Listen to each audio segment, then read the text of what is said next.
Hi everybody, and welcome to another episode of Feature Friday. As you can see from the products that we have on the table, today we are going to be talking about high visibility safety apparel, and more specifically the CSA standard, the Z9615. So high visibility safety apparel, or HVSA as is commonly found online, is a major component of workplace safety, and mostly because it allows your workers to be seen pretty much no matter the conditions, like as much as possible, and you do want to make some product selections around those kind of environmental factors. So by enhancing the visibility of your employees, you can definitely help prevent some serious workplace injuries, which is the ideal scenario. So essentially you want to be evaluating your work environment and performing a risk assessment, and that is what's going to help you develop a better understanding of what sort of high visibility apparel works for your workplace and is going to be what you'll need on site. So let's talk about the high visibility standard for CSA here. So essentially high-vis apparel is a function of two major parts. So it's the retroreflective striping, which is most commonly kind of referred to as the silver taping. And then you also have the luminance of the background material, which is generally a fluorescent yellow, orange. There are other colors that you're gonna find, technically speaking, that are kind of outside that primary kind of color gamut, which is gonna be some reds, some navies, the blacks. We're gonna show some of that stuff. You can see a red garment up there. We do have a black one as well. We're gonna show you guys just to show a little bit of that kind of mix. But the main kind of colors that you're gonna want for under the CSA standard for the most kind of luminance, for the most kind of lighting, and visibility is going to be your yellow or lime green, as some people refer to it, or that kind of orangey red, but again, not to be mistaken with a true red. So before we get into the classes and levels of what really makes up the variations in the CSA standard, one of the common questions that does often come up is, when do I need high visibility safety apparel? When do I need to consider it as something to wear in a workplace environment? So there's a lot of different factors to consider, and a risk assessment is a key component in terms of all that. But mainly the things you want to consider is thinking about the nature of the work that's being done, the work environment, the lighting, is there traffic around? What's the visibility like around the workplace, right? Is it dim lighting? Is it really bright lighting? And then is there heavy machinery or different kind of vehicle operations happening around you in those different environments? And is there traffic barriers or other means of kind of traffic control, or are you really exposed and standing there holding a sign? And of course, last but not least, one of the major things to consider is their exposure to heat or flames. And that's where we kind of go into the level FR of things. But outside of FR, we're really kind of more so looking and considering the concept of visibility, the concept of risk around visibility. All right, so let's start with the class 1 for the CSA standard. So class 1 is basically apparel that it can be a basic harness, stripe bands over the shoulders and encircling the waist. The sash type of kind of retroreflective gear is something that's often used with drivers and stuff like that as well. So the stripes and the bands need to meet that CSA standard, but in terms of the level, it can be a level 1, 2, or even FR if you've got any concerns for that side of things, for the retroreflection. Now, a class 1 is required when there are vehicles that are moving slowly, so that's less than 40 kilometers an hour, or situations where the environment is considered pretty low risk.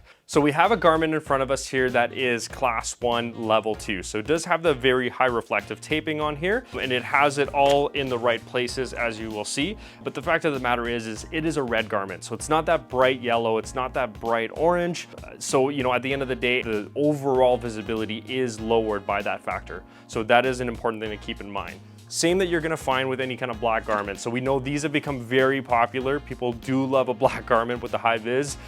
Generally speaking, I think there's just like a visual appeal to the black. People just enjoy it because it doesn't feel as bright, doesn't feel as like, here I am, this is me. At the end of the day, you really need that here I am, this is me factor in different work environments, especially anything related to traffic safety. Now we're gonna get into one of the more common garment types, which is a class 2. Specifically, the one in front of us here is a class 2 level 2. So again, we're focused on a very high reflective taping. So the class 2 is apparel that has full coverage of upper torso, front, back, sides, and over the shoulders. The stripes, the bands, this stuff here, as well as the whole background fabric and everything meets that CSA standard. And again, technically under a class 2, you can have a level 1, level 2, or FR for the retroreflective material. But ideally, in our experience, when you get into the class 2, you're gonna want Class 2 Level 2. Class 2 is required when there are vehicles or equipment that are moving between 40 to 80 kilometers an hour. So the workers who require that greater visibility under different kind of weather conditions, different lighting conditions, they will definitely want to be wearing something that is Class 2 Level 2. So sorry guys, if you're in those environments, the black garment is not gonna do the trick. We know you guys love it, but unfortunately you need that visibility. You gotta stay safe, and we don't want injuries. Nobody does. All right, so for the last one, we're gonna talk about Class 3. So this is apparel that has Class 2 in addition to bands encircling both the arms and the legs. So we have an example of that right here. This is a one-piece garment. You can technically do a Class 3 Level 2 with a two-piece garment, but it is only gonna be qualified as the Class 3 Level 2 when you have both the jacket or the top as well as the pants or bottom. So in this case, you have the main retroreflective as you normally do, and then you have this encircling the arms as well as the leg parts down here. So this is how you get a Class 3 Level 2 very reflective. If you're doing flagging, if you're doing things that are very much in a high traffic area around construction sites and things like that, you know you gotta wear something like this. It's very important. You need that maximum reflective. You can see a lot of these are built with that meshing and everything like that because breathability is key. And that's the other thing too, is that like if you're wearing this in 30+ degree weather during the summer, it is completely understood that this is not necessarily gonna be the most comfortable thing to wear all day. So luckily more and more manufacturers are making a good valid effort at trying to make sure that these are as breathable as possible and to just try to kind of help with dissipating some of the heat that really kind of builds up inside some of these garments. So that is a major factor to consider. So Class 3 is going to be when you're around vehicles that speed, exceeding that 80 km/h mark. So again, high speed, high traffic areas, and the work activities are usually going to take place potentially as well in the low light or at nighttime.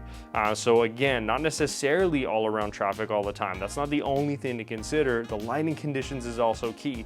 So in very low light kind of environments, you're also going to want that maximum visibility, and that's Class 3 Level 2.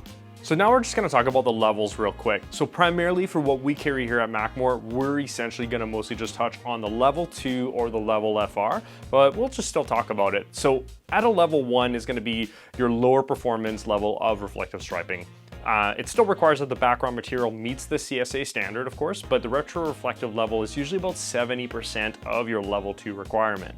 At Level 2, which is essentially all the garments that you're gonna see here in front of you, like I said, pretty much what we stock here at Mackmore, it is your highest level of retroreflection and requires that the background fabric also meets the CSA standard, as well as the striping and bands to meet the highest coefficient level of that brightness. And then finally, we've got the Level FR, which you're gonna find in FR treated garments. So you have to allow for the flame resistant garment to have the striping and the bands where the total retroreflective level is at about 20% of Level 2 requirement. And a big part of that is that FR treated fabrics, they lose luster after treatment and things like that. So there is going to be some limitations to the visibility, but that doesn't mean that we don't, still need some retroreflection. It's just it's not necessarily going to perform the same way that you're going to expect from that Level 2 retroreflection on the high-vis apparel gear. So last but not least, one of the other things that we want to talk about is corporate branded safety equipment. I'm sure you already know this if you're watching this video, and if you follow us, that corporate branded equipment is super popular. If you're a customer of ours, I'm sure you know this, but if you aren't really familiar with it, it is a very, very popular service, and for a reason. People like to have their logo on their stuff. So very popular, different kind of locations to place their branding, but one of the ones that we see the most of is typically on the bottom, on the back of different garments. So we can offer a range of options for personalizing your PPE. Embroidery and silk screening is the most popular kind of options you're gonna find in clothing, but there's also some cases where embossment takes place, and that's primarily when you're gonna see hard hats and those types of kind of different apparels.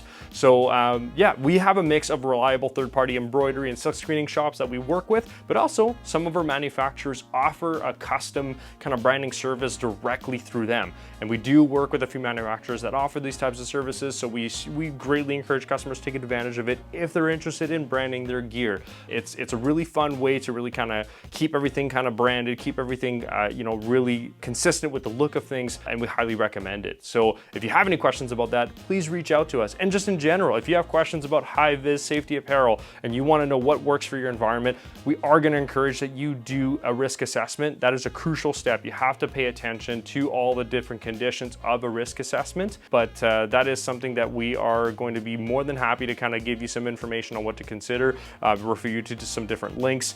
And then once you kind of have a better idea of what you're working around and what you're working with, then we'd be more than happy to show you some different options, different garments that will work for your environment, that will allow you to have your staff working in the safest conditions as much as possible, of course. So thanks again for tuning in, guys. Really appreciate it. Have a great weekend, and we will see you next time. Cheers.